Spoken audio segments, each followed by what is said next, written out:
Hello everyone, good morning. Welcome to my new blog. আশা করি তোমরা সবাই ভালো আছো। তো আমিও ভালো আছি। আর আজকে আমাদের লাস্ট ডে। আজকে আমরা বাড়ি যাব। মাঝিথুরা থেকে বাড়ি যাওয়ার পথে তো আমরা সবাই রেডি হয়ে নিয়েছি। এখন করব ব্রেকফাস্ট।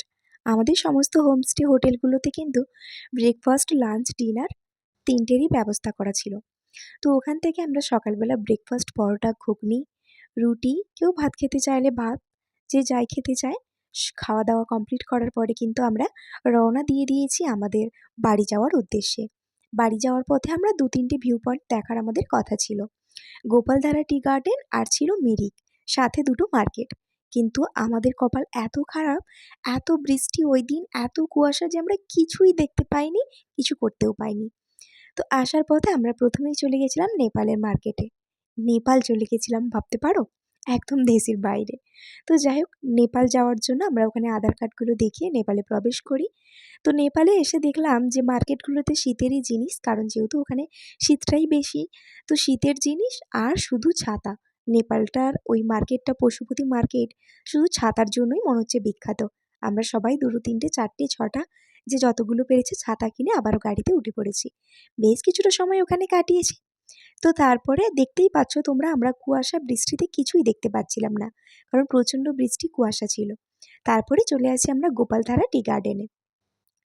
আমার খুবই ইচ্ছে ছিল আমি এই টি গার্ডেনে এই পোশাকগুলো পরবো, পরে বেশ কিছু ফটো, ভিডিও, রিলস এই সমস্ত কিছু করব। কিন্তু আমার এই ইচ্ছেটা একেবারেই পূর্ণ হয়নি। যেমন এই ইচ্ছেটা পূর্ণ হয়নি, তবে অনেক কিছু আশা করিনি, সেগুলোও করেছি। কিন্তু সেই সমস্ত ভিডিওগুলো আমি একেবারেই পোস্ট করতে পারছি না। তোমরা জানোই, মিউজিক থাকলেই কপিরাইট চলে আসবে। তার থেকে না করাই ভালো।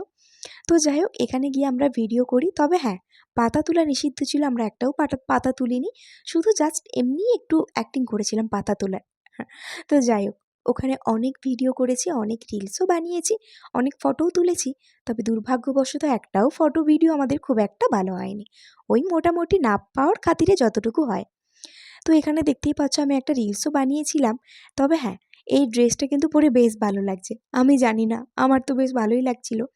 তো যেদিন থেকে গিয়েছি সেদিন থেকে বারবার বলছিলাম আমি এই ড্রেসটা পরবো।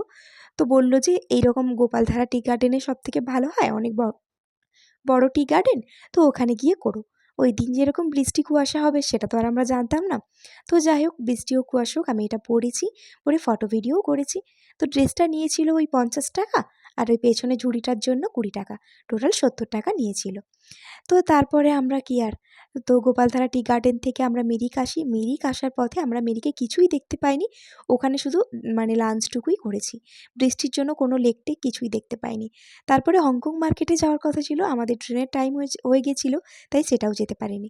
যাই হোক, ট্রেনে রাত কাটিয়ে আমরা সকালে সবাই বাড়ির উদ্দেশ্যে রওনা দিয়ে দিয়েছি, যে যার স্টেশনে নেমে।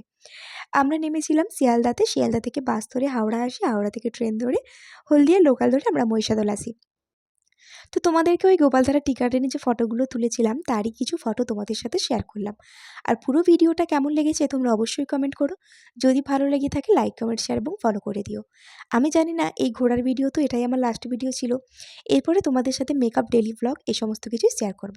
তো চলো, আবার দেখা হচ্ছে নেক্সট ভিডিওতে। টাটা।